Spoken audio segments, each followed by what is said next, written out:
Sugar patients అందరికీ నమస్కారం అండి. మళ్ళీ దాదాపు ఈ షుగర్లెస్ సీడ్ని ఈసారి భారీ ఎత్తుగా నాట్లు అనేది వేయటం జరుగుతుంది. షుగర్లెస్ రైస్ అంటే ఇది అగ్రికల్చర్ యూనివర్సిటీలో పుట్టిన విత్తనం. ఈ విత్తనాన్ని మనం అగ్రికల్చర్ యూనివర్సిటీ దగ్గర నుంచి తీసుకొని నారు పోయటం జరిగింది. నారు పోసిన తర్వాత దీంతో ఇట్లాగా ఈ నాట్లు కానీ ఇవన్నీ వేయటం ఆర్గానిక్గానే పండియటం అనేది జరుగుతుంది.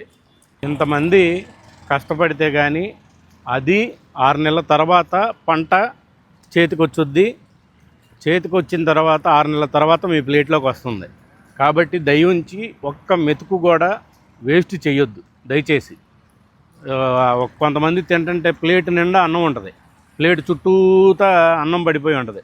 మరి వాళ్ళు ఎందుకు తింటారో తెలియదు. ఒక్క మెతుకు కూడా దయచేసి వేస్ట్ చేయొద్దండి. ఇంతమంది కష్టపడితే కానీ మనకి ప్లేట్లోకి అన్నం అనేది రావట్లా. చాలా ఇంపార్టెంట్గా మీరు తీసుకోండి.